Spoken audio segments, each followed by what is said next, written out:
Saudara semuanya berbangkit berdiri. Kita mau serukan namanya. Semua boleh angkat tangannya. Angkat tangan. Mari kita sama-sama. Kami memuji kebesaran, berserah padanya Allah yang ajaib. Tuhan ajaib.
memujimu.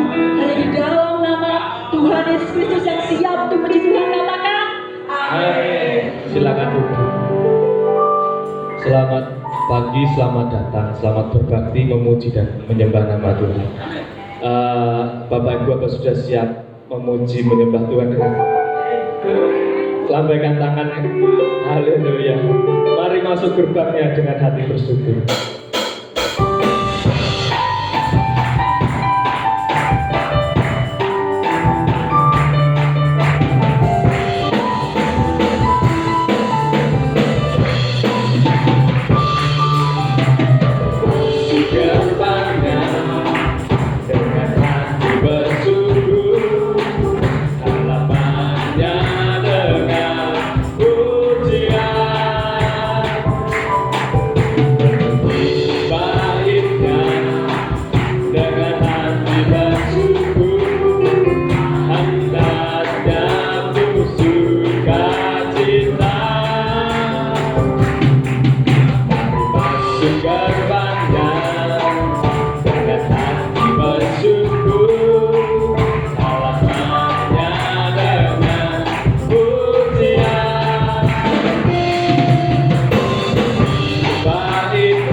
Untuk yang lagu kedua, saya boleh dibantu-bantu berdiri.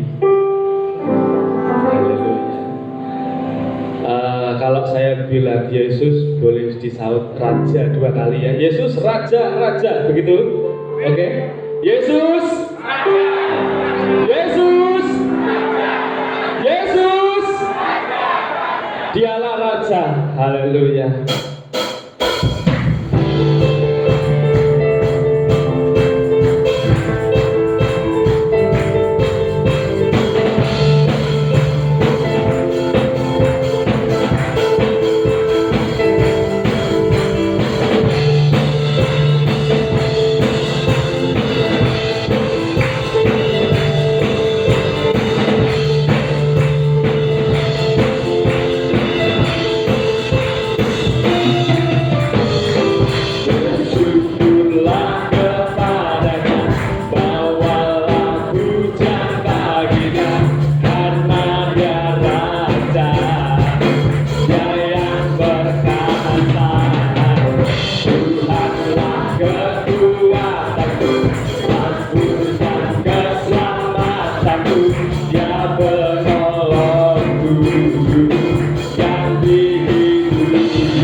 Selanjutnya saya persilakan untuk adik-adik sekolah minggu memberikan pujian bagi Tuhan.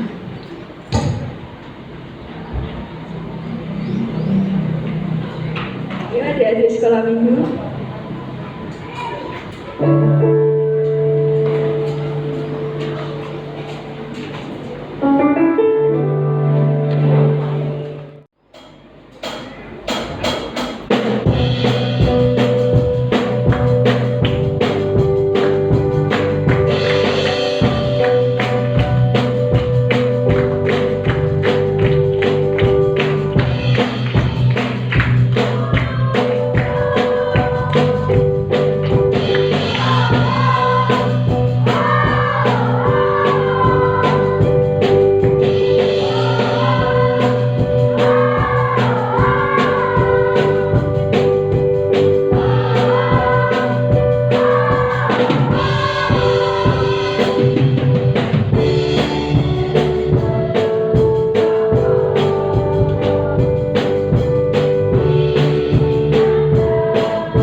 Haleluya, terima kasih adik-adik sekolah minggu sudah berikan ujian terbaik bagi Tuhan. Sekarang saya persilakan untuk Bapak Ibu untuk memberikan persembahan, perpuluhan, serta korban taburan yang terbaik bagi Tuhan. Haleluya.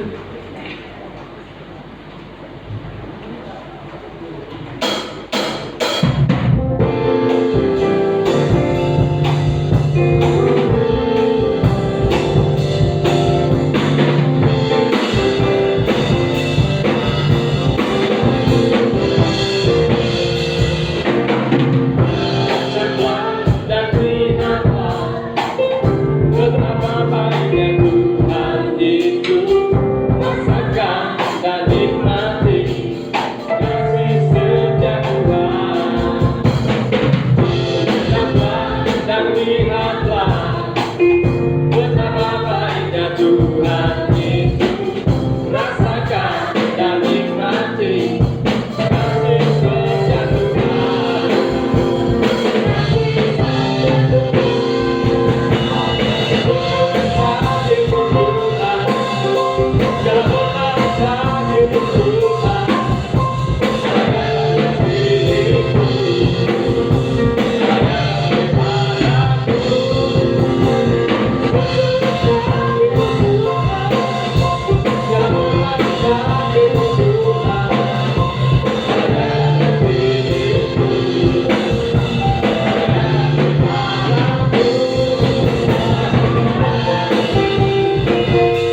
berikan bisa berkenan pada Tuhan dan bisa menyenangkan hati Tuhan. Mari kita lebih lagi untuk siapkan hati kita mau mendengarkan sabda kebenaran firman Tuhan.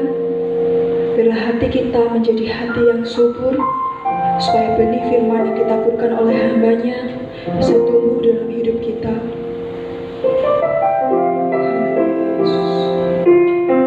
Siapkan hati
yang kali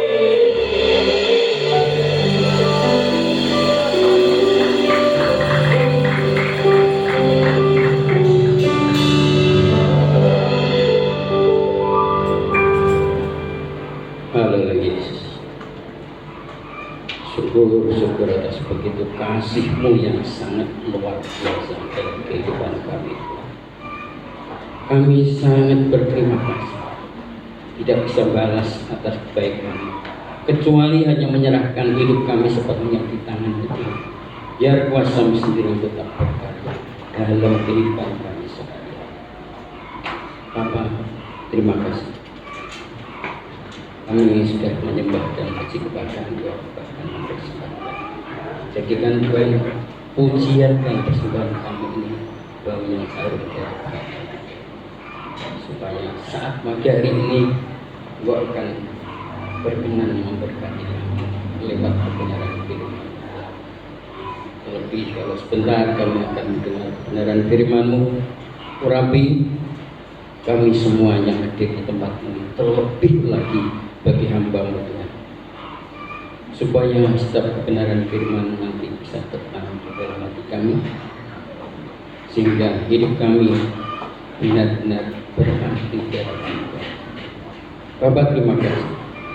Terima kasih sekali lagi, sucikan hati dan pikiran kami, supaya kami mendengar firman-Mu dengan benar atas apa yang dikatakan Allah dalam kehidupan kami. Kami percaya kuasa jahat tidak akan bertahan di tempat ini, karena Yesus yang kami sembah adalah Allah yang sangat berkuasa. Bapak, terima kasih. Dalam nama Tuhan kami Yesus Kristus kami berdoa. Haleluya.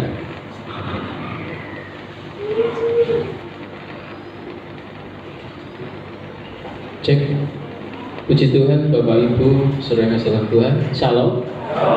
Selamat pagi, selamat kita bertemu kembali dalam kasih Tuhan. Ada sukacita? Saya kalau ibadah itu saya belum mengeluarkan suara saya yang terbaik. Wah, suara saya itu kan top, saudara. Bagi saya itu. Jadi kalau saya belum memuji Tuhan dengan suara tiga saya, jadi tadi seperti ku telah mati dan tinggalkan, itu pakai suara tiga saya itu rasanya udah terima kasih Tuhan gitu ya. Jadi saya sukacita sekali hari ini, dan saya yakin saudara sekalian pada pagi ini juga bersukacita dan siap untuk belajar firman Tuhan. Amin. Mari yang bawa kitab, kita buka kitab kita dalam suratan 1 Timotius. Suratan 1 Timotius pasal yang ke-5, ayat yang ke-24 sampai dengan ayat yang ke-25.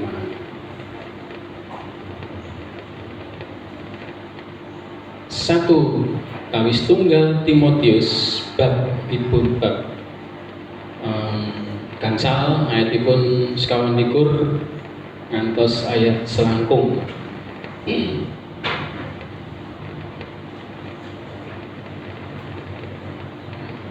Menawi boten sempat buka kitab saged diwaos wonten ngajeng. Hari ini HP-nya tidak ada yang ketinggalan. Kok HP-nya? Maksudnya Alkitab itu? Iya.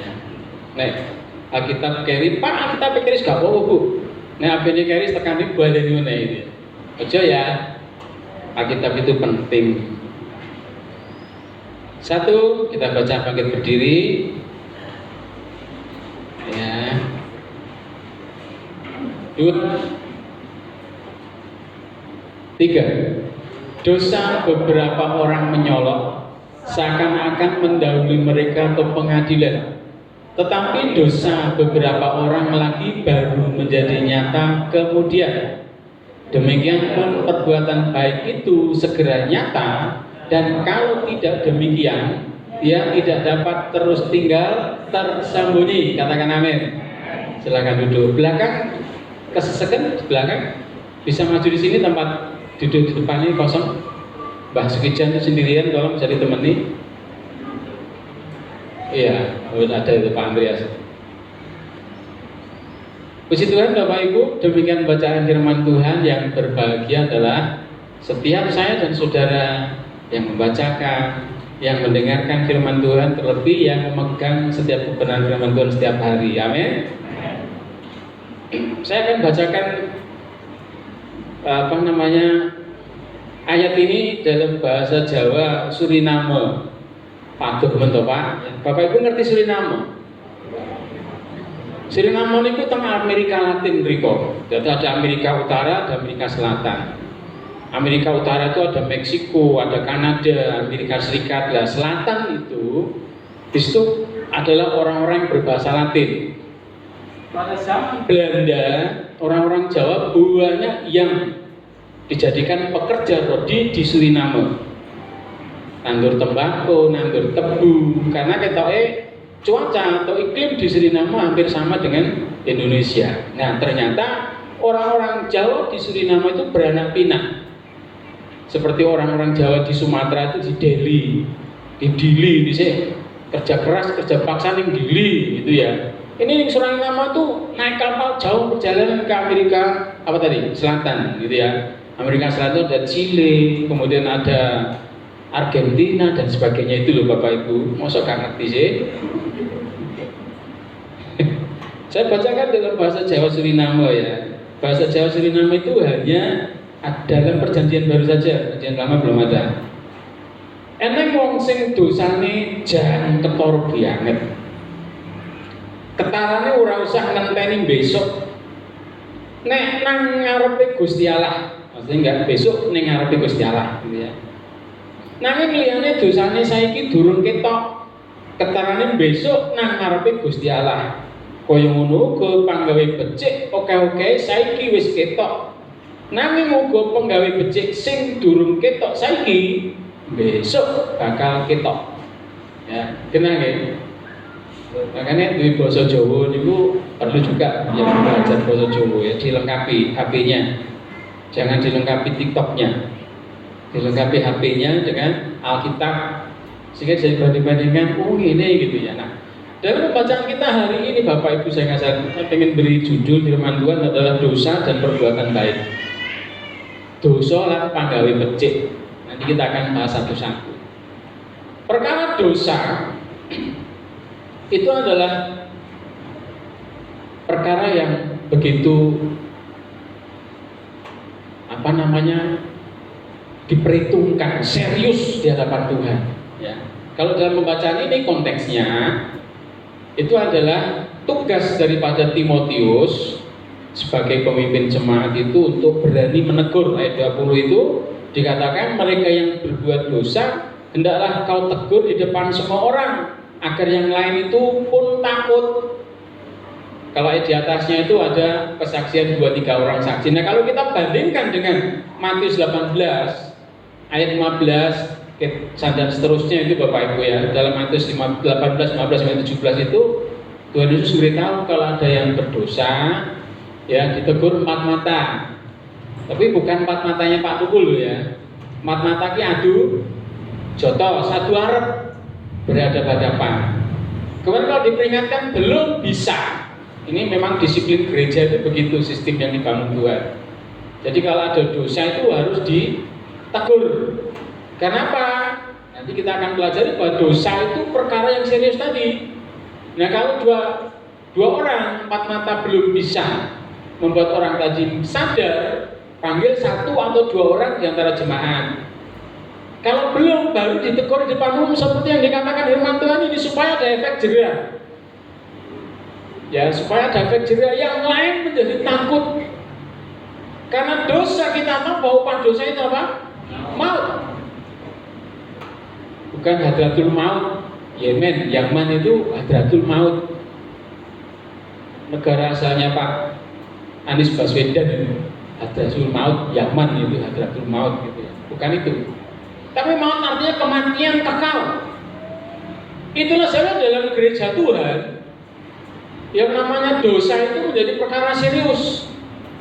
Kalau kita lihat ketika Adam dan Hawa jatuh dalam dosa, setelah Tuhan menyembelih binatang, mengorbankan binatang, ada darah yang tercurah di situ, dan pakaian dari Adam yang tadinya terbuat dari kain, dari daun, enak zaman kain ini, dari daun gitu ya, diganti Allah dengan kulit binatang. Waktu itu konsekuensinya manusia diusir dari hadapan Allah. Sehingga manusia itu makin jauh. Semua keturunan Adam itu sudah tercemar oleh dosa. Itulah yang kita sebut sebagai dosa asal. Nggak saya? Dosa asal, bukan asal berdosa. Podoy nanti ya, dosa asal. Dan dosa asal nanti ada namanya dosa perbuatan. Dosa asal, jadi semua orang yang berdosa itu yang dikatakan kitab Injil Yohanes, apa yang dari daging itu daging. Jadi dosa asal ini nggak bisa dibiarkan saja. Saya nggak cukup dengan kita pakai agama atau istilah wong Jawa itu kaya wong tiang agama ini kados damel ageman iki lho, Pak. Nek wayahe gerah nggih dicopot, nek wayahe niki pun pengen ganti nggih mengke diganti damel pawone agemane petak, benjing agemane coklat, benjing malih agemane abrit. Bukan seperti itu. Agama itu tidak menyelamatkan. Agama Kristen nggak menyelamatkan penjenengan. Ya, itulah sebabnya di sini Allah punya cara tersendiri karena dosa itu upahnya maut. Harus ada satu cara Allah yang benar-benar benar, maksudnya yang pas. Yaitu melalui pengorbanan. Harus ada darah yang tercurah. Di kitab Ibrani katakan tanpa pencurahan darah. Nanti ini sudah ditulis ya di sini. Nanti ini mengalir di sini, tapi saya sudah tulis di sini Bapak Ibu ya. Jadi tanpa pencurahan darah itu tidak ada penebusan, tidak ada penyucian. Itulah sebabnya orang-orang yang berdosa tadi, yang dalam dosa harus ditebus kata ujian tadi. Buat dicekap, kulo panjenengan hanya berpakaian putih, nang gereja, ya, kebaktian, keplok-keplok, ya. Itu hanya Tuhan Yesus sendiri, Bapa karena itu melihat bahwa perkara yang dosa itu saya, Bapa sampai mengutus anaknya yang tunggal, sang putra untang-anting. Gusti Allah beranak Pak Boten, artinya kalau Allah beranak itu atau anak Allah disebut anak Allah itu adalah wujud daripada firman yang menjadi manusia. Pangandikaning Allah yang dados manungsa ingkang lair saking garbanipun perawan Maria. Jadi Maria itu tidak punya suami tapi dia mengandung oleh Roh Kudus dan lahirlah firman itu. Jadi ada Bapa di situ, ada Putra atau Firman menjadi dalam rahim Bunda Maria, ada Roh Kudus di situ. Jadi kalau Tritunggal itu adalah konsep Allah yang benar. Allah yang esa itu adalah Allah Tritunggal. Karena Allah yang esa adalah kasih. Allah itu kasih. Nah kasih inilah saudara yang kita miliki. Karena kasih itu kita bisa selamat. Nah kembali bahwa Tuhan menekankan kepada Nikodemus bahwa apa yang dari daging itu daging.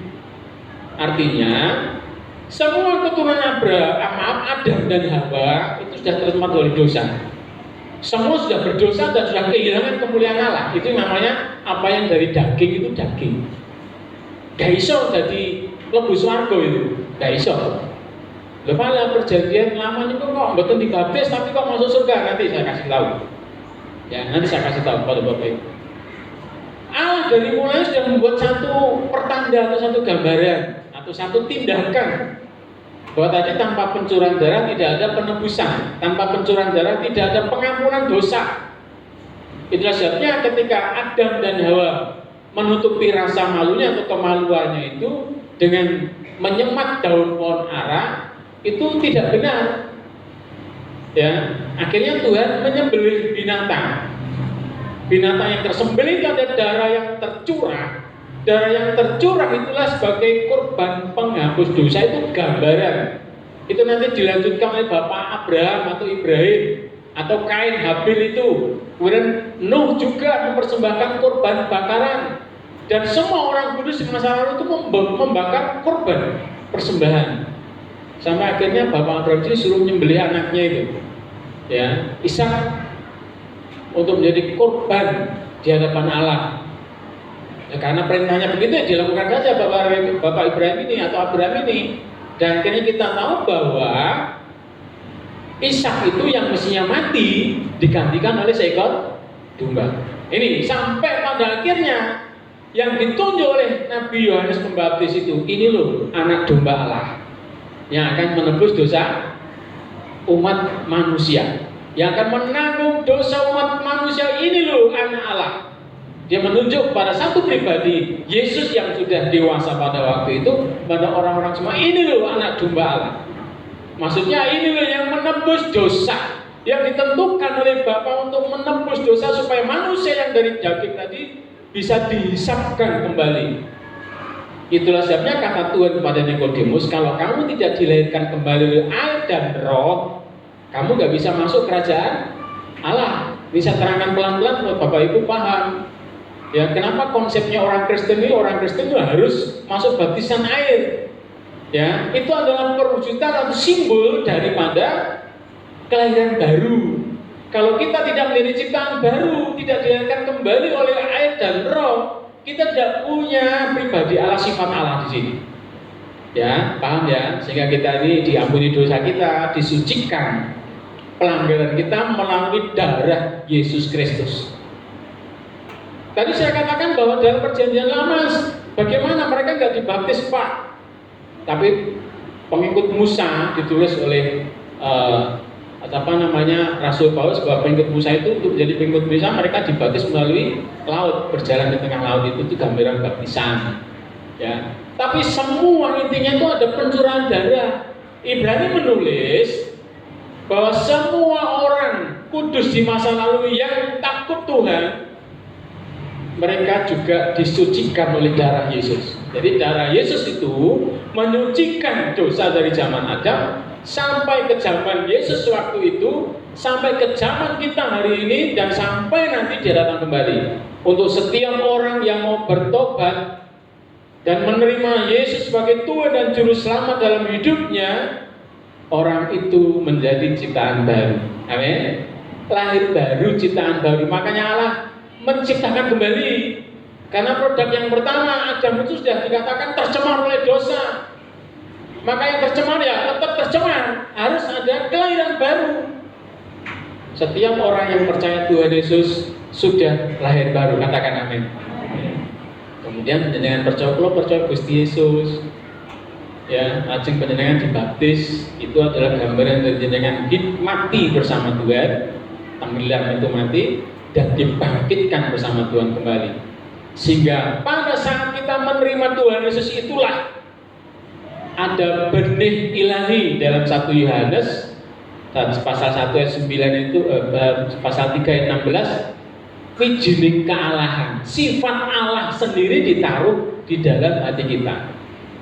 Itulah mengapa manusia lama itu harus lahir kembali, karena menurut Kejadian pasal 6 ayat yang kesekian, Kejadian pasal 6 ayat yang kelima ditulis itu, bahwa ketika zaman kecenderungan hati manusia itu adalah berbuat jahat melulu, semata-mata hanya melahirkan kejahatan, membuahkan kejahatan. Jadi tendensinya kecenderungan hatinya itu condongnya ke jahat, bukan ke Allah. Paham Bapak Ibu ya? Tapi setelah kita menjadi ciptaan baru, karena Allah menaruh benih ilahi, sifat Allah yang dulu pernah diberikan pada Adam dan Hawa, gambar dan rupa Allah itu dihidupkan kembali oleh Tuhan. Sehingga sejak kita percaya Yesus itu kecenderungan hati kita, coba ditampilkan dalam Kejadian 1 Yohanes pasal yang ketiga ayat 16, mungkin 1 Yohanes pasal 3 16. Pasal 3 ayat 9, maaf ya, pasal 9. Pasal 3 ayat 9 atau 8, 9, 10 boleh ditampilkan supaya jelas. Barang siapa yang tetap berbuat dosa, perhatikan, terus menerus artinya tetap itu berbuat dosa, berasal dari iblis. Sebab iblis berbuat dosa dari mulanya. Untuk inilah anak Allah, jadi firman yang menjadi manusia tadi, menyatakan dirinya, yaitu supaya ia membinasakan apa? Perbuatan iblis itu. Ayat 9, setiap orang yang lahir dari Allah Tadi melalui air dan roh tadi, ya, tidak berbuat dosa lagi. Loh Pak, pripun niku kok nggak berbuat dosa lagi? Artinya bahwa kecenderungan hati kita sudah kepada Allah, bukan untuk cenderung kepada dosa lagi, untuk terus-menerus berbuat dosa, tidak. Jadi yang tidak berbuat dosa lagi, kita ini berdiri kokoh untuk kita ini bisa melayani Tuhan, bisa mengasihi Tuhan. Itu loh Bapak Ibu. Ya, jadi tidak berbuat dosa lagi. Sebab benih ilahi, perhatikan, benih ilahi, wijining kealahan, sifat Allah dalam zaman lama tetap ada dalam orang itu, dan dia tidak dapat berbuat dosa karena ia lahir dari Allah. Ayat 10, inilah tandanya anak-anak Allah dan anak-anak iblis. Bahwa ada tandanya Bapak Ibu, setiap orang yang tidak berbuat kebenaran itu pasti anak iblis, yang berbuat dosa yang terus menerus, tidak mau bertobat, itu anak iblis. Itu nggak berasal dari Allah. Demikian juga barang siapa yang tidak mengasihi saudaranya. Jadi ada di situ terus menerus untuk tidak melakukan kebenaran dan tidak mengasihi, itu anak iblis. Ya, ini kita perhatikan di sini. Jadi ada benih ilahi yang ditaruh Tuhan di sini, sehingga kecondongan hati kita, kecenderungan hati kita itu kepada Allah. Sehingga kalau ada dosa sedikit saja nanti kita terapa udah berdosa. Ya, paham Bapak Ibu ya? Isyaratnya harus melalui menerima Tuhan Yesus Kristus secara pribadi sebagai Tuhan dan Juru Selamat dalam hidup kita, maka kita akan selamatkan. Tanpa itu tidak bisa. Ya, karena buktinya apa? Ketika Adam sudah menggunakan jubah kebenarannya, dengan dia menyemat daun pohon ara itu untuk menutupi segala dosa dan pelanggarannya, salah di hadapan Allah, maka Allah sendiri yang menyembelih binatang atau domba itu dan menyematkan kain atau kulit daripada binatang itu menjadi pakaian daripada Adam. Itu ada pencurahan darah di situ. Paham Bapak Ibu ya? Jadi tanpa pencurahan darah, kalau kita Ibrani, tidak ada penebusan dosa, tidak ada pengampunan dosa. Nah, sekarang masalahnya dosa itu tadi, semua dosa, baik dosa asal maupun dosa perbuatan, itu harus dihapus oleh darah Yesus. Memang firman Tuhan juga menghapus dosa, menyucikan kita. Roh Kudus menyucikan kita, gitu ya. Ya, kita juga membawa diri kita untuk menyucikan diri dari segala pelanggaran supaya kita berkenan dalam hadapan Tuhan. Nah, kita akhirnya perhatikan Bapak Ibu sekalian dalam Tuhan, untuk perkara dosa. Jadi ada dosa, kita kembali ke firman Tuhan dalam Timotius tadi. Dosa sebagian orang mencolok, ya. Jadi ada dosa yang bisa langsung kelihatan, tapi ada dosa yang tidak bisa kelihatan atau menjadi nyata baru kemudian. Memang pada waktu itu kalau umat Tuhan itu zaman rasul-rasul ini atau Rasul Paulus menyuruh Timotius untuk kalau ada yang melanggar itu harus ditegur supaya yang lain itu jerah, ada kejerah, takut. Ya, kemudian kalau nggak ketahuan bagaimana? Yang dosa yang kelihatan itu menurut Galati dulu ya, dosa-dosa yang kelihatan. Galati pasal 5 itu kan ada perbuatan daging itu nyata, ya, percabulan, persinan dan seterusnya. Ya, jadi ada yang dosa langsung nyata, pencuri seperti apa yang dikerjakan oleh Yudas misalnya. Yudas itu langsung mendapat hukuman, nggak nunggu lama itu. Ya, langsung dia mendapat hukuman karena waktu dia langsung nggak bertobat. Dia nggak bertobat Yudas ini. Kemudian dalam zaman kisah para rasul ada Ananias dan Safira. Kemarin saya bahas dengan istri saya loh. Ini gumun zamannya rasul-rasul. Wong Ananias mati dulu. Kok langsung didandani, langsung dikubur, gak diomongi bojone. Ki etikane piye? Istri saya ngomong lho, kan zamane apa Alkitab itu etikane wong kono karo mungkin kan beda loh. Ya, oh iya mungkin ya. Lah mati itu bojone gak diomongi, langsung dikubur saja. Zaman saya kalau Pak Danang mesti boleh kamu kok sembarangan, jangan-jangan itu korban pembunuhan gitu ya. Tapi begitu sudah beberapa jam kemudian istrinya datang, ditanya lagi, itu kasusnya kan karena dosa bohong ya, yang membohongi Tuhan. Tak jadi ya wong tangan-tangan dhewe didol yo teke dhewe, kesalahan itu karena dia itu ikut-ikutan Barnabas. Barnabas itu menjual harta, menjual tanahnya untuk dibagikan semuanya. Lah ini ditahan sebagian, tidak jujur. Kita ditanya, apa ini semua harta, apa hasil penjualan tanahmu? Saya tentu Pak Petrus ini nggak tanya ke Pak Lurah ya. Tanahnya sini gitu, tanah pirang hektar. Saya kan Pak, regane piro? Ya mana? 50 juta kasarane gitu ya. Oh ya wes, nggak gitu. Karena zaman semonten beranten Pak Lurah mungkin. Dan nggak ada hubungan Mas Petrus dengan Pak Lurah. Jadi Roh Kudus beritahu, ditanya waktu itu, apa sekian harganya? Iya Pak. Mengapa kamu mendustai Roh Kudus? Langsung mati. Itu dosanya langsung ditunjukkan, langsung menerima penghukuman Bapak. Demikian juga istrinya Safira kan sepakat untuk melakukan hal yang salah. Tapi ada dosa-dosa yang tidak kelihatan. Kalau yang seperti itu jelas-jelas harus kita tegur dengan kasih supaya orang berdosa tadi bertobat, minta ampun dan akhirnya hidupnya disucikan kembali. Ya, mau dosa membunuh, mau dosa mencuri, mau dosa pokoknya dosa yang keji sekalipun, mungkin memotong-motong orang gitu menjadi berapa bagian potongan seperti yang di Malang dulu mula-mula orang motong itu ya, orang perempuan orang Kristen lagi memotong tagih utang terus dibuat ini supaya bilang aja cecel uang Kristen sih mulai mereka nero Alkitab.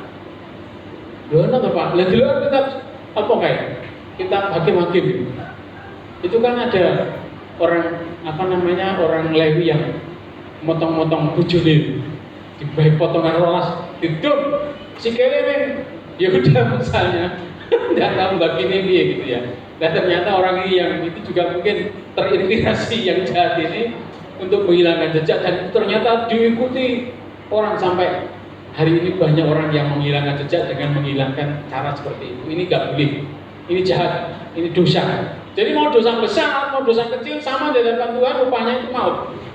Paham Bapak Ibu? Tapi dosa,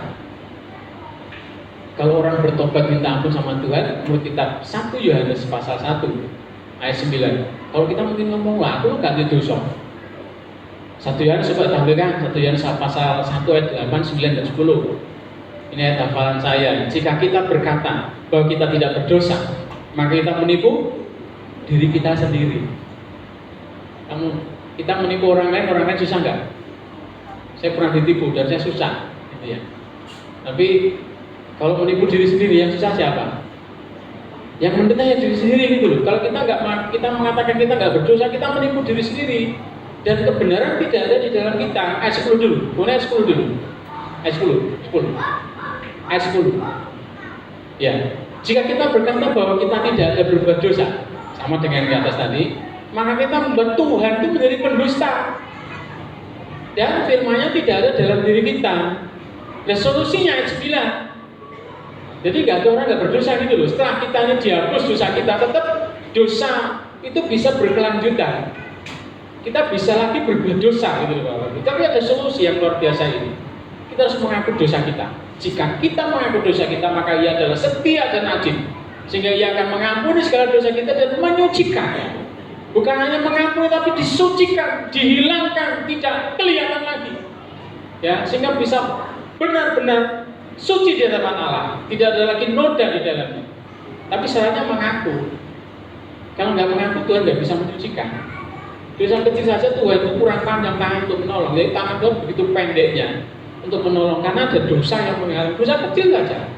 Masalahnya ada dosa yang kelihatan dan ada dosa yang nggak kelihatan. Coba kita baca dalam kitab Keluaran, dosa yang nggak kelihatan. Ya, kitab Keluaran pasal 20 ayat 17. Ini pengen ini dosa Bapak Ibu ya. Ayo kita baca bareng-bareng. 1, 2, 3. Jangan mengingini rumah sesamamu, jangan mengingini istrinya, atau hambanya laki-laki, atau hambanya perempuan, atau lembunya, atau keledainya, atau apapun yang dipunyai sesamamu. Laptop, mobil, motor, HP, kalung, gelang yang dimiliki saudara kita, kalau kita ingini, mengingini. Coba lebih jelas lagi. Dalam kitab Matius, kata Tuhan dalam pasal 5 ayat yang ke-27 dan 28. Ini tidak kelihatan Bapak Ibu, ya, tidak kelihatan. Kamu telah mendengar firman jangan berzinah. Ayat 28. Tetapi aku berkata kepadamu, setiap orang yang memandang perempuan serta menginginkannya, sudahlah dia berzinah dengan dia di dalam hatinya. Ada keinginan yang kuat. Maka dosa itu terjadi karena keinginan. Menurut kitab Yohanes, 1 Yohanes. Jadi karena keinginan itu akhirnya dibuai sampai matang dan dimulai dosa. Dan Tuhan mencegah. Makanya seperti kasus yang terjadi di Jakarta ini Bapak Ibu. Pak siapa namanya yang MUI itu ya. Orangnya Pak siapa namanya? Mama Arab sih susah kalau nama Kristen saya hafal. Nathanael, semua apa namanya Jonathan, ini anak saya sendiri ya. Kemudian Lukas itu kan gampang. Nah nama Arab susah saya. Itu yang pakai jenggot itu belum ngebom ya, tapi sudah ada apa ya indikasi dia berbuat, bahkan dia itu sudah memprovokasi orang untuk melakukan tindakan yang tidak benar. Itu ditangkap sama Densus ya, ditangkap sama Densus padahal dia belum melakukan. Jadi ada dosa yang tersembunyi. Nah, itu nanti dibuktikan dengan nggak langsung dibuktikan, bahkan mencuri pun ada pembuktian nanti di pengadilan. Apalagi yang ini belum, nanti ada pembuktian sehingga akhirnya Densus dikecam oleh orang-orang yang berpihak kepada ini, pada terorisme ini. Tetapi untuk kita bersyukur ya, puji Tuhan, karena kita nggak mengalami seperti yang di gereja Bromo sama yang di jalan apa ini, mengalami bom itu. Ya, itu jelas-jelas dosanya, jelas tuh. Tapi kalau yang masih begini masih tidak kelihatan. Nah kalau bagaimana kalau menghadapi dosa nggak kelihatan ini? Sama lupanya dosa yang membunuh dengan dosa yang ini yang nggak kelihatan. Itu menghalangi campur tangan Tuhan, pertolongan Tuhan. Sehingga karena dosa seperti nggak bisa kita masuk kerajaan Allah.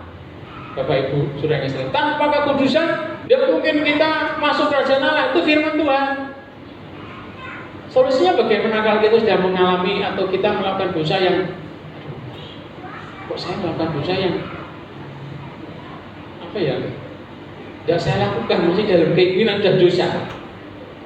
Maka kita harus bersedia mengoreksi diri dengan jujur. Maka tadi disediakan tempat bagi kita untuk minta ampun. Tuhan ampuni aku sudah dosa dengan mataku ini. Aku mau ngelong itu uangnya kalau aku pengen ya. Aku mau ngelong gawan aku pengen ya. Pengen banget. Apalagi kalau kita nonton di ini di HP kita, nonton. Aduh Tuhan gimana ini? Ya, solusinya bertobat, minta ampun sama Tuhan. Ini Kristen. Jadi nggak nunggu nanti hari apa gitu baru minta ampun. Saat itu juga kita harus segera minta ampun. Karena kalau kita marah saja, jangan sampai kita berbuat dosa sampai tenggelam kesempatan ini. Karena kita tahu bahwa kenapa kita harus segera bertobat Bapak Ibu. Karena masing-masing kita nggak tahu kapan kita dipanggil Tuhan. Dipanggil Tuhan nggak menunggu usia tua, ya nggak menunggu rambut putih. Dipanggil Tuhan itu bisa sewaktu-waktu Bapak Ibu. Ya kemarin seperti saya sampaikan Pak Paulus itu siapa yang nyangka beliau dipanggil Tuhan. Orang begitu percaya dengan kasih Tuhan, mengalami panggilan yang cepat. Usia saya lah itu 58 tahun. Ya, Vanessa Angel itu yang cantik yang minta ampun Tuhan, akhirnya mau mati gitu ya. Gak nunggu aja, nggak mati itu waktu-waktu. Itu sebabnya kata Daud itu, nyawaku, hidupku ini hanya selangkah saja dengan maut. Dia berkata pada Yonatan, hanya selangkah saja dengan maut. Nah itulah sebabnya ketika kita menghadapi dosa-dosa ini, karena serius di hadapan Tuhan, segera bertobat dan minta ampun. Minta penyucian Tuhan, aku mengaku salah. Dosaku tak sebutkan satu-satu yang kita tahu. Ada dosa yang sengaja maupun dosa yang tidak sengaja. Kalau di perjanjian lama itu jelas dosa yang nggak sengaja Bapak Ibu. Sampai ngejak konconya misalnya kalau ngejak jemaat, ayo Pak naik alas, boleh kayu ayo. Nah dilelah, pecok kulon ini lepas, kemudian ngantem konco kulon, mati baru saudara. Itu dosa yang tidak sengaja. Tetap dapat hukuman. Hukumannya apa? dia harus tinggal di kota perlindungan itu. Di kota perlindungan. Jadi Israel itu ada kota perlindungan. Setiap orang yang membunuh dengan tidak sengaja, dia harus lari ke kota perlindungan itu dan memegang tanduk mezbah di situ. Kemudian akan oleh orang, wah enak kok memegang tanduk, seperti apa yang dialami oleh Yoab, ya, yang dialami oleh Adonia itu ya, yang meninggikan diri itu, memegang tanduk mezbah itu, ya, di kota perlindungan. Ketika memegang tanduk diperiksa sama imam besar, piye dosa apa? Ngeten lho Pak, kula wau mboten enten rencana, kula nggih mboten gedhe kalih kanca kula niku kula ndelok pecok kula lepas terus kena bulune tel. Bulune kok nggih tugel. Gitu ya. Terus mati Pak. Ya wis hukumane dia harus tinggal di kota perlindungan itu terpisah dengan keluarganya. Dia akan tinggal di situ sampai imam besar meninggal. Dan imam besarnya sak kula terus dhewe. Matine sik suwi, yo kok kudune ngono. Nek imam besarnya sak ibu kula pun 80 pinten Mas. Ya dilungas sih. Yo saya mau enggak dengan ibu, buku ndelok agak krungu ya. Enggak, maksud kalau usia sudah 80 sekian kan sudah. Ini harapannya orang yang aduh Tuhan, kapan Pak imam besar meninggal biar harus pulang. Tapi tetap saja ada konsekuensinya, masuk penghukuman. Paham Bapak Ibu? Dosa tidak sengaja pun harus kita bertobat minta ampun. Ya, nggak sengaja sampai lewat becong Pak Sular ini, Pak Sular jangan pegel, jangan ada gereja Kak Sido. Kan pegelnya ini sudah tanpa sengaja kita sudah melukai hati saudara kita. Kita harus bertobat minta ampun. Makanya koreksi diri Tuhan, kalau hari ini saya ada dosa yang tidak sengaja, aku bertobat dan minta ampun. Akhirnya apa? Kita hati-hati. Amin Bapak Ibu. Ada dosa juga yang kita tidak berbuat. Coba baca dari Yakobus, ya, Yakobus pasal 4:17. Enggak dosa, ini wis dihitung dosa karo Tuhan. Ini Alkitab. Ya kita baca bareng-bareng lagi. Sedikit lagi ya. Jadi jika seorang tahu 1, 2, 3. Jadi jika seorang tahu bagaimana ia harus berbuat baik, tetapi ia tidak melakukannya, paham, katakan amin. Dengan kudune berkati aku, gak berkati aku sampai dosa, gak aku kelahiran. Paham? Wajib berkata aku hanya contoh saja. Gini contohnya, ini hanya guyon Bapak Ibu, jangan dibawa serius, saya sudah diberkati Tuhan ya. Kemarin itu ada orang datang ke tempat saya itu karena saya punya banyak tanaman gitu ya. Dia bengok-bengok minta tanaman pecut kuda. Nah, harus pecut jaran. Gak ada orang tahu, selain hanya orang tertentu saya tahu pecut kuda ini. Orang yang suka herbal itu akan tahu. Oh, mboten enten tentu. Kalau niki paksa mbok dengan tulungi. Kalau bisa numpak sepeda motor kalau boleh dhewe sampean luwih seru. Anune apa jenenge tandurane nggih derek. Lho ora goleki. Gitu ya. Wis tak golekne aku sing mbah-mbah iki. Kok becik kula patusne. Hari Jumat kemudian baru saya cari hari Sabtu kalau nggak salah, Sabtu sore saya cari baru sore pecut kuda karena paham saya pecut kuda. Biasanya itu pinggir perengan kan waktu kangkatan hilang begitu kalau Pak Joko lewat cara kuburan lagi lo pecut kuda nih langsung Tuhan tunjukkan tak potongi tak jajang boleh ini belek ngomong tekok saya persediaan ngomongin tekok menurut saya. Nah ini sengaja itu dari dungadem orang kuatah. Pecut kuda itu tanduran untuk pernafasan, istilahnya untuk banyak manfaatnya, 7 manfaat untuk tanduran pecut kuda ini. Saya bilang pada saat ketemu ini bu, teman Pak G, lanjutnya bilang ini boysong ini buatan ngertos. Orang boleh kok garu, potongan boleh suara kok garu dalani. Kok punya ketemu? Dalani suara ngomong siji yo itu, makanya sing karo dalani suara ngomong. Nek sampean ngerti uang dosa nggak diomongi, sampean kok dituntut orang Gusti Yesus. Paham Bapak Ibu? Jadi saya sudah melaksanakan ini. Saya tahu berbuat baik dan saya kerjakan sehingga saya tidak berdosa. Karena saya harus kehilangan waktu. Ya itu begitu. Kehilangan bensin dan sebagainya nggak apa-apa. Karena ini adalah bagian daripada menggenapi firman Tuhan ini. Tahu berbuat baik, tapi tidak melakukannya sudahlah kita berdosa. Orang pek pinek harangi wong. Pada bahasanya. Ini wong geletak jenengan nggak tulungi dosa. Makanya ketika perumpamaan orang Lewi dan imam dan orang lain melihat orang yang diane setengah mati itu dibiarkan, dia sudah berdosa. Walaupun alasannya pelayanan, loh apa pelayanan? Memang ada ayatnya, seorang imam kalau pada waktu melayani nggak boleh memegang mayat. Dianggap saja itu mayat, padahal belum jadi mayat, mungkin karena setengah mati, Bapak Ibu. Jadi dia berlindung pada firman Tuhan untuk menyangkal atau untuk menolak kebenaran. Ini nggak boleh. Jangan pakai alasan apapun. Kalau saudara bisa berbuat baik, lakukan itu supaya tidak berdosa. Amin. Nah, ada yang gini, yang seperti ini. Wonten, saya yakin tidak ada yang ngaku. Saya yakin tidak ada yang ngaku. Tapi saya yakin Bapak Ibu, mulai firman Tuhan ini kita akan mulai tercerit. Kita sudah tahu firman Tuhan ini. Saya ulang lagi supaya kita nanti tahu berbuat baik sehingga kita tidak mendapatkan dosa. Amin. Kalau kita pernah berdosa, tahu berbuat baik tidak melakukan, Tuhan aku bertobat, besok aku akan lakukan itu supaya kedapatan berkenan di hadapan Tuhan. Nah, kemudian yang kedua, ini yang pertama dosa, solusinya seperti itu. Ada dampaknya supaya kita nggak masuk neraka, bertobat, minta ampun, dan terima pengampunan Tuhan. Undang Roh Kudus dalam hatimu supaya kita menjadi orang yang terus berjalan selangkah demi selangkah masuk dalam kemuliaan Tuhan. Kemudian tentang perbuatan baik tadi, ayat yang kita kembali ke ayat yang ke-25. Demikian pun perbuatan baik itu segera nyata, dan kalau tidak demikian, ia tidak dapat terus tinggal tersembunyi. Ya. Perbuatan baik pun Bapak Ibu, perlu Bapak Ibu pahami, ada perbuatan baik yang murni dan tidak murni. Yang murni bagaimana Pak? Yang murni adalah semata-mata untuk memuliakan Tuhan.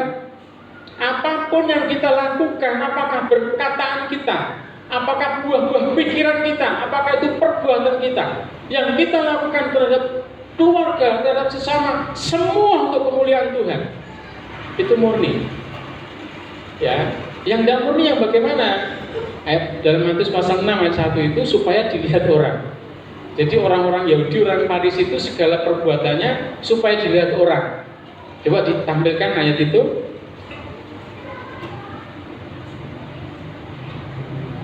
Ingatlah, jangan kamu melakukan kewajiban agamamu di hadapan orang supaya apa?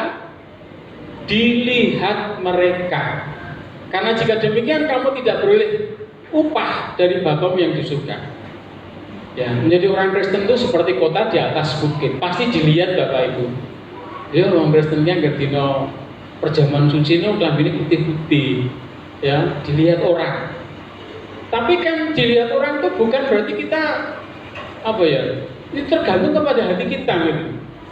Sampai ibadah itu loh, boleh apa? Nah ibadah itu apa? Wong jenenge wong dari Gusti niku nek dina Minggu niku mboten kebaktian kula nggih izin. Wong Jawa Kristen minggu kan mingguan. Ya, hari Minggu itu hari ibadah. Kula mboten ketika tiyang timang kula ngomong kosong, lho datang gereja mawon.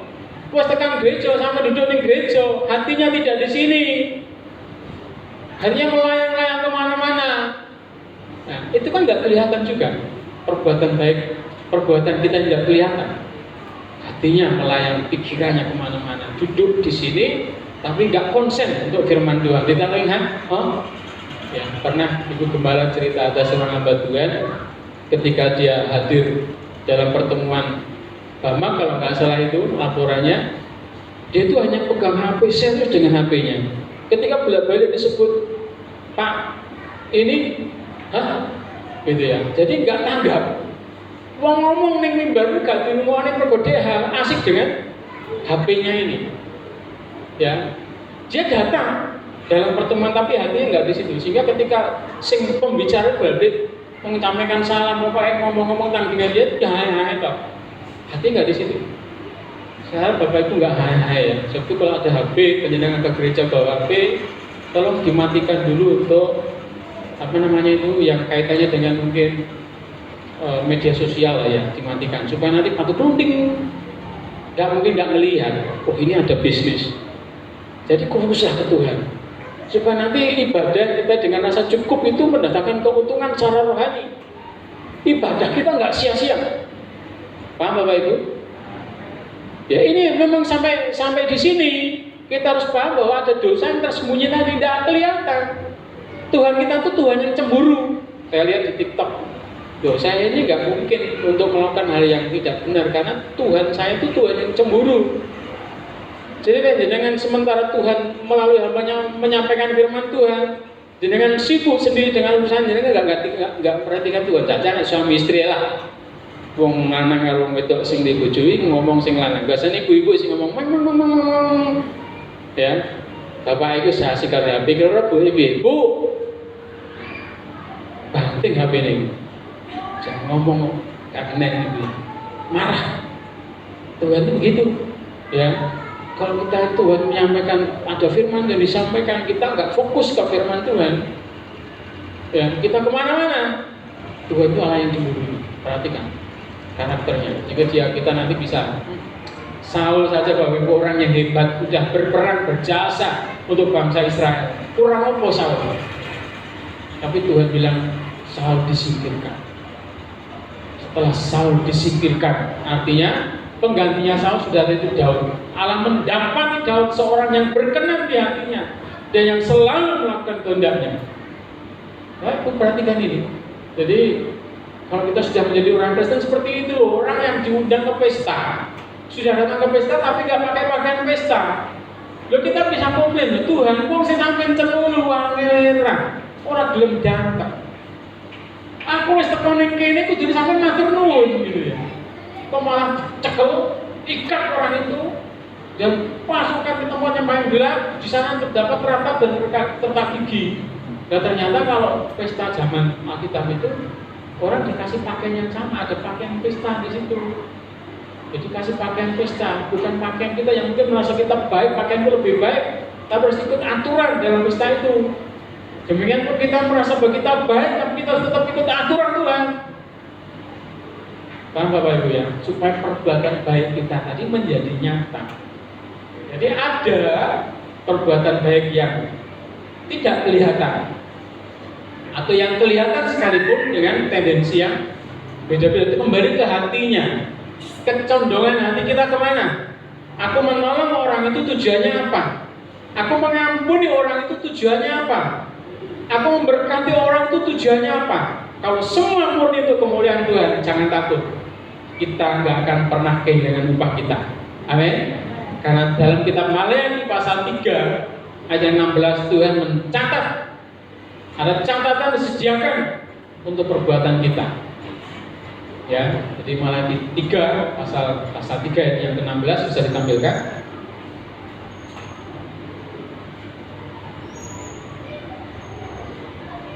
Beginilah berbicara satu sama lain orang-orang yang takut akan Tuhan.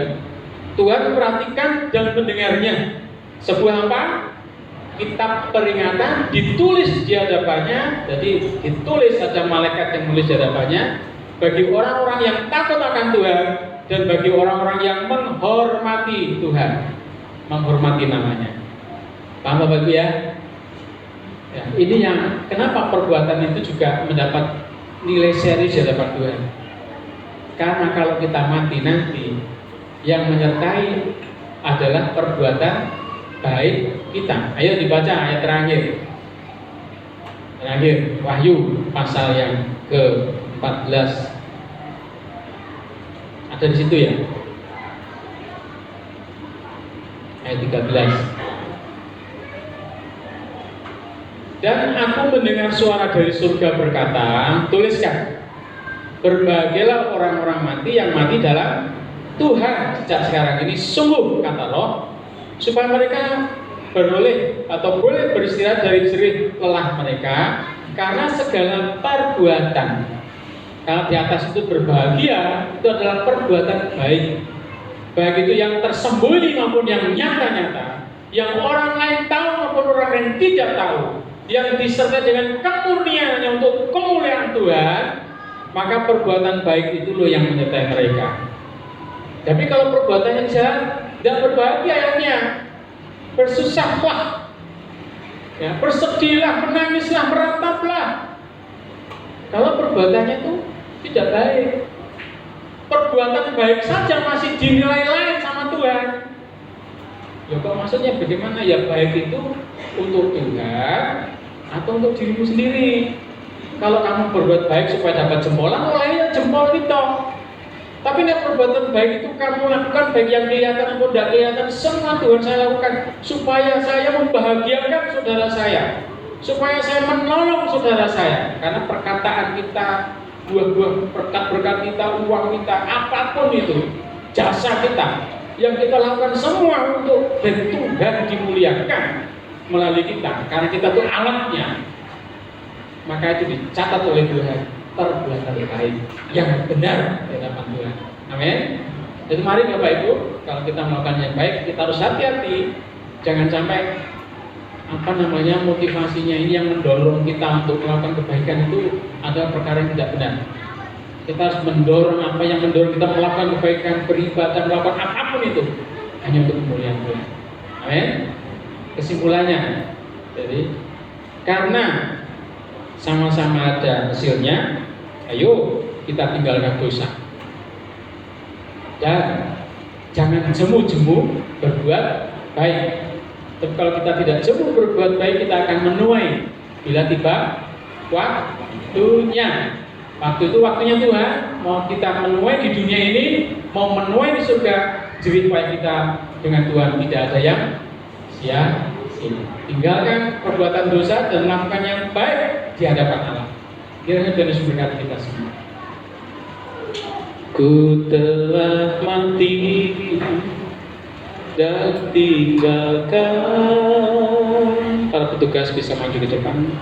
Cara hidupku yang lama, semuanya sia-sia dan tak berarti lagi. Hidup ini ku letakkan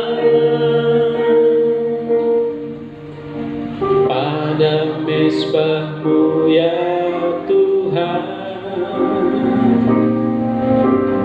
Jadikan padaku seperti yang Kau ingini.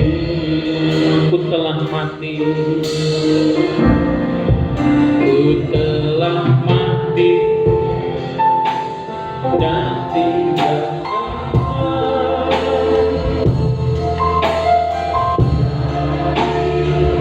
yang lama. Bapa Surgawi, bila Engkau melihat ada dosa dalam diri kami mengakui Tuhan, maka kami penuh dengan kelemahan, kami penuh dengan kekurangan, ada dosa yang kami sengaja maupun tidak kami sengaja. Ampunilah kami Tuhan, dan sucikan kami kembali, supaya kami layak di hadapan Tuhan. Biarlah Tuhan menolong kami, baik hamba-Mu, baik hamba-hamba Tuhan yang pada hari ini, para tuan-tuan yang akan melayani perjamuan kudus. Di dalam nama Tuhan Yesus Kristus, Tuhan mengampuni, Tuhan menyucikan kami. Demikian seluruh jemaat hari ini yang berdosa, dosa-dosa mereka lalu di masa yang lalu, biar juga mereka bertobat dan minta ampun, dan Tuhan ampuni dan Tuhan sucikan. Supaya dimakan minum perjamuan di dalam nama Yesus, biarlah roti dan anggur ini menjadi makanan dan minuman yang sesungguhnya, yaitu tubuh dan darah Tuhan. Sehingga ketika kami makan dan minum, kami akan menyatu dengan Tuhan. Kami dalam Tuhan, Tuhan dalam kami, dan kami berbuah-buah lebat untuk kemuliaan Tuhan. Dalam nama Tuhan Yesus Kristus.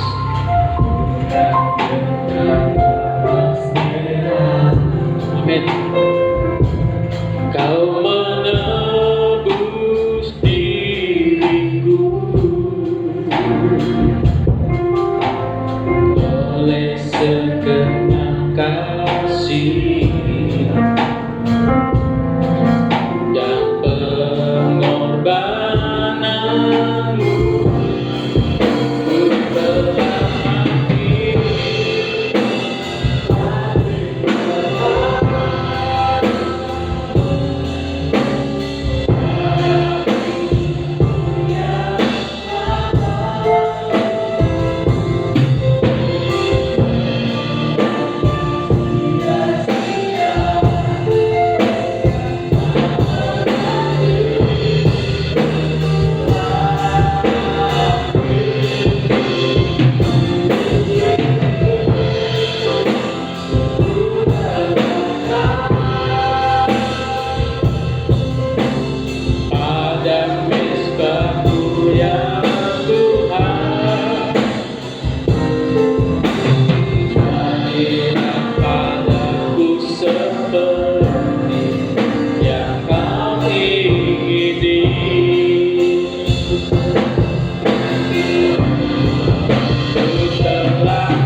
Roti kita angkat ke atas.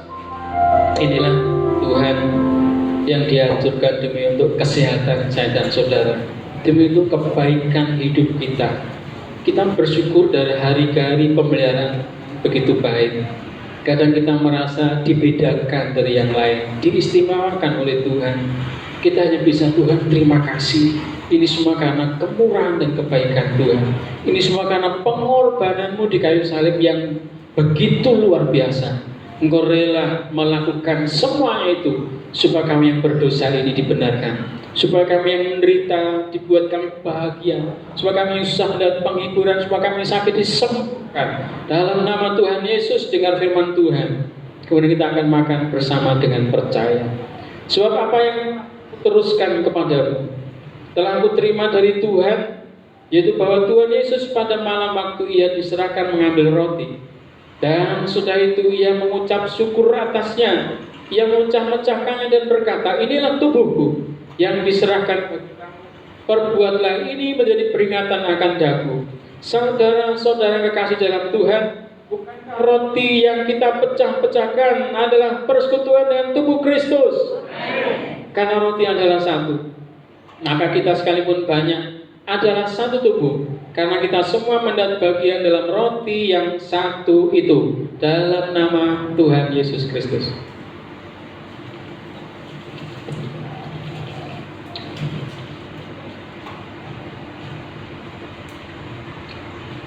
Puji Tuhan, bisa dibuka. Kami dibuka, diangkat ke atas. Ada yang belum bisa dibuka, bisa minta tolong sebelahnya. Haleluya. Inilah Tuhan yang tercurah di Bukit Kalvari, bahkan tercurah dari kediaman Pilatus. Herodes sampai ke sidang, kembali ke Pilatus. Dia tercurah darahnya. Dia harus dipukuli, dicambuk, dimahkotai dulu, bahkan dia harus dipaku, pada akhirnya ditombak. Darahnya tercurah habis. Setetes darah Yesus saja yang suci itu sanggup menyucikan kita dari segala pelanggaran kita. Yaitu minta ampunlah kepada Tuhan kalau ada dosa. Segera bertobat, jangan tunggu lama.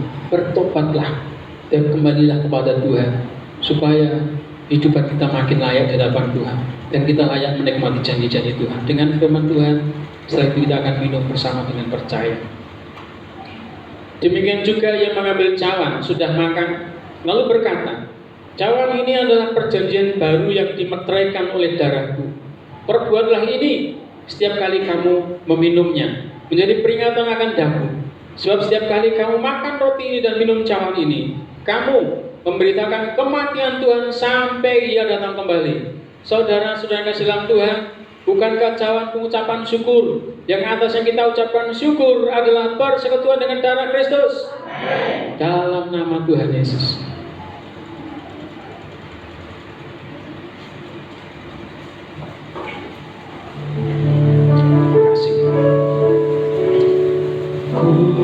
Bersyukur padamu, Kau Tuhan yang mengasihiku. Kaulah jaminan hidupku, lagi ada bagiku.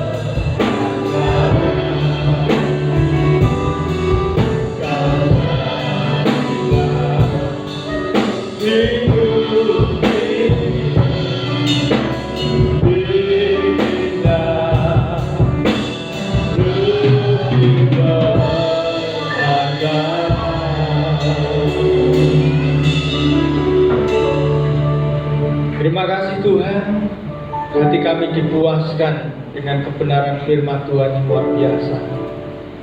Sehingga bagi kami seharusnya hukuman Tuhan terjadi, murka Tuhan terjadi, tapi kasih Kristus telah mengampuni, telah menyucikan, telah menebus dosa-dosa kami, sehingga kami menjadi ciptaan yang baru dan bisa hidup seturut dengan kehendak Tuhan.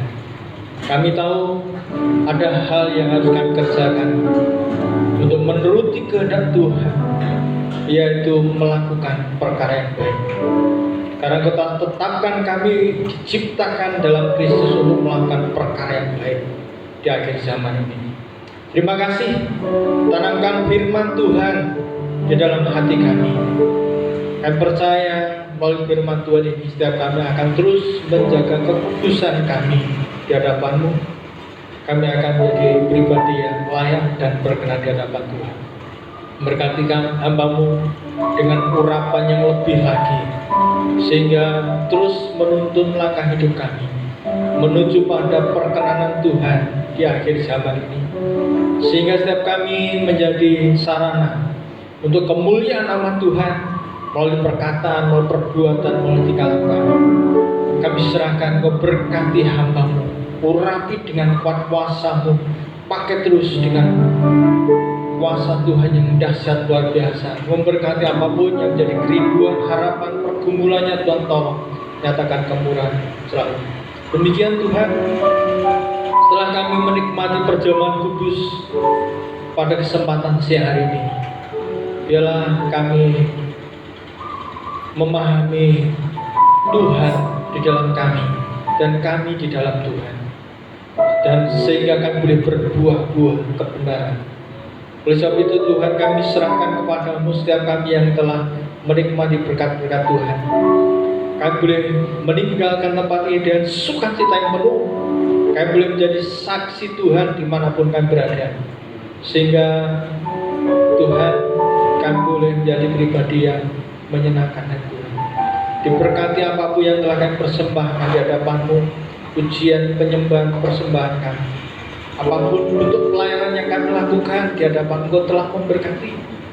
Engkau akan membuat setiap kami penuh sukacita karena boleh menyenangkan hati Tuhan. Memberkati juga saudara kami yang tidak bisa datang di kesempatan siang hari ini. Kasih Kristus boleh menjamah hatinya, sehingga dimanapun saudara kami ini berada, dalam keadaan apapun, dia tetap ingat Tuhan, tetap mencintai Tuhan, dan Engkau akan jamah hatinya. Lebih-lebih kami ingat saudara kami yang lemah, yang mundur, yang meninggalkan Tuhan. Tuhan, kami mohon belas kasihan-Mu, karena kami tahu di luar Tuhan kepahitan, di luar Tuhan kematian. Oleh sebab itu kami serahkan ke tangan Tuhan supaya Tuhan Kau menjamah, mengasihi saudara kami ini Tuhan. Terima kasih. Kami terus teringat saudara kami yang sakit. Tuhan menyatakan kemurahan-Mu, sehingga jamah Tuhan terjadi, dan tidak ada satupun di antara Tuhan yang melepaskan pengharapannya pada Tuhan, tapi Tuhan menyembuhkan, Tuhan menolong setiap anak-anak. Terima kasih. Kami serahkan pekerjaan gereja-Mu yang ada di Notobrun Rindu. Kami bersyukur karena kami terus mendapat kesempatan untuk terus bersekutu di antara kami, sehingga kesempatan ini biarlah kami gunakan hanya untuk menyenangkan Tuhan. Berkati Ibu Gembala kami yang mempercayakan untuk mengelola pekerjaan Tuhan, gereja Tuhan. Pakai terus dengan hikmat, kuasa, wibawa Tuhan, sehingga mampu membuat setiap kami terus dalam pengharapan pada Tuhan. Demikian sekali lagi memberkati hamba Pasar yang Kau percayakan menjadi wakil gembala tempat ini. Buat kuasa Tuhan akan terus membuat hamba-Mu ini membawa pekerjaan Tuhan yang semakin maju dan berkembang. Nama Tuhan dipermuliakan. Demikian setiap kami yang terlibat dalam pelayanan Tuhan, memberkati. Apapun bentuk pelayanan kami rindu menyenangkan hati Tuhan. Kalau kami dipercaya untuk menyampaikan kebenaran firman Tuhan, bila kami melakukan itu dengan sepenuh hati karena kami taat pada Tuhan, sehingga jiwa-jiwa yang tergabung dalam gereja Tuhan di tempat ini diberkati melalui pelayanan firman Tuhan yang kami sampaikan. Demikian yang memimpin pujian Tuhan urapi dengan kuasa-Mu sehingga tetap membawa suasana ibadah, akhirnya boleh membawa suasana surgawi ke tengah ibadah. Memberkati apapun keterlibatan pelayanan kami, baik memimpin pujian, pemain musik, Tuhan berkati semuanya. Bahkan yang memerhatikan multimedia, Tuhan berkati semua dalam berkat anugerah kebaikan Tuhan, sehingga kepercayaan Tuhan berikan melalui talenta yang dimiliki boleh dikembangkan secara maksimal, membuat nama Tuhan diagungkan dalam setiap kegiatan-kegiatan ibadah. Terima kasih Tuhan, terima kasih berkati Tuhan Yesus kegiatan-kegiatan gereja-Mu. Ada ibadah umum, ada ibadah pemuda remaja, ada ibadah anak-anak sekolah minggu, ada ibadah-ibadah sisambah, ada kegiatan-kegiatan doa malam, doa pagi, doa siang, doa puasa Tuhan. Kami serahkan ke tangan Tuhan, biarlah Tuhan memberkati setiap kesetiaan anak Tuhan untuk datang pada Tuhan melalui kegiatan-kegiatan ibadah. Saya percaya Engkau hadir, Engkau campur tangan dalam setiap kegiatan-kegiatan ini. Terima kasih Tuhan, terima kasih. Saya berdoa juga Tuhan Yesus untuk program gereja-Mu Tuhan. Dalam jangka dekat besok minggu kami akan mengadakan perayaan Natal jam 3 sore Tuhan. Kami mohon berkat kemurahan Tuhan terjadi. Baik acara yang sedang kami persiapkan, Tuhan berkati. Suasana ibadah sungguh sukacita, itulah kerinduan kami. Urapan kuasa Roh Kudus menaungi setiap kami, sehingga roh sukacita itu benar-benar ada dalam kehidupan kami. Demikian cuaca terang kami rindukan Tuhan. Mulai saat ini Engkau menjawab doa-doa kami, sehingga cuaca terang terjadi. Kami boleh bebas menikmati hadirat Tuhan dalam perayaan Natal nanti. Bahkan keamanan, ketenteraman kami serahkan ke tangan Tuhan. Tuhan yang memberkati, melindungi setiap kami. Tuhan berkati hamba-hamba Tuhan yang terlibat dalam pelayanan, baik pujian, baik pemain musik, baik penyampai firman Tuhan yang akan datang dari Surabaya, hamba-Mu yang dari Surabaya. Tuhan urapi sehingga kedatangannya diberkati dan menjadi berkat untuk kami semuanya. Terima kasih Tuhan, terima kasih. Kami terus berdoa untuk persiapan yang kita akan lakukan, baik persiapan kur dari kur anak-anak sekolah minggu, kur kamu dan remaja, kur dari keluarga muda maupun umum. Tuhan berkati. Dan persiapan pujian, pendanaan kami butuhkan, Tuhan cukupkan, bahkan limpah, supaya kami boleh bersukacita bersama-sama dalam pelayanan kami. Terima kasih Tuhan, sungguhnya kami rindu mempersembahkan terbaik untuk kemuliaan kebenaran Tuhan. Berkat atas gereja-gereja Tuhan yang saat ini juga tengah mempersiapkan atau tengah menjalani ibadah perayaan Natal, dimanapun berada, berkat Tuhan terjadi, perlindungan Tuhan terjadi. Kalau ada orang-orang yang berusaha untuk memecah belah keamanan, kenyamanan di negeri kami, Tuhan patahkan dalam nama Yesus, sehingga kebebasan kami untuk beribadah, untuk memuji Tuhan, untuk merayakan Natal boleh terjadi. Kami boleh menikmati suasana surga di tengah-tengah Natal yang berjalan di tahun ini. Terima kasih Tuhan. Kami serahkan juga bangsa negara kami Indonesia ke dalam tangan Tuhan. Pemerintahan pusat sampai daerah, Tuhan berkati. Bercampur tangan roh takut akan Tuhan ada dalam diri para pemimpin bangsa kami, sehingga dia mengerjakan dengan kesungguhan hati, dengan kerelaan hati, sehingga negara kami maju berkembang, negara kami makmur, negara kami mengalami ketenangan, keamanan di mana-mana. Ini Tuhan, doa syukur kami pada siang hari ini. Kami serahkan ke dalam tangan Tuhan, dan sebentar kami akan meninggalkan tempat ini, mengakhiri ibadah dan pulang ke rumah kami masing-masing. Akan berjalan damai, sejahtera menyertai setiap kami. Dalam nama Tuhan Yesus Kristus. Secara khusus Tuhan, kami bawa dalam doa kembali untuk Ibu Suwarno yang sakit kepalanya, pusing-pusing Tuhan. Tolong Tuhan ampuni segala dosa pelanggarannya, dan di dalam nama Yesus sembuh. Kalau itu ada karena tekanan darah tinggi, tekanan darah tinggi boleh turun dan normal kembali dalam nama Tuhan Yesus. Juga saudara kami yang lain, Henry yang sakit juga tiada hentinya, kami mohon belas kasih-Mu sembuhkan oleh kuasa-Mu dalam nama Yesus, dalam nama Yesus. Terima kasih Tuhan. Sehingga dalam Tuhan angkatlah tanganmu ke atas. Ini adalah bentuk penyerahan diri kita kepada Tuhan.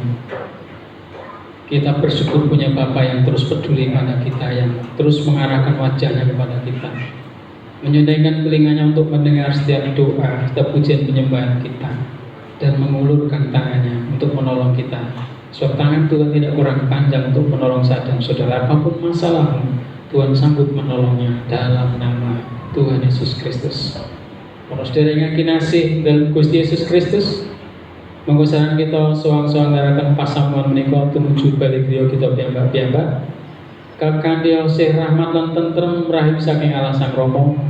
Katresnanipun Gusti Yesus Kristus tin patunggilan dalam Sang Roh Suci tumrap dhateng pagesangan kula panjenengan sami mulai dinten menika benjing ngantos maranatha. Gusti Yesus Kristus rawuh ingkang kaping kalih lan sedaya berkah kita tamping dalam asma Gusti Yesus Kristus. Sedang jalan Tuhan, saudara-saudara yang siap diberkati dan siap menjadi berkat, katakan bersama-sama saya. Amin.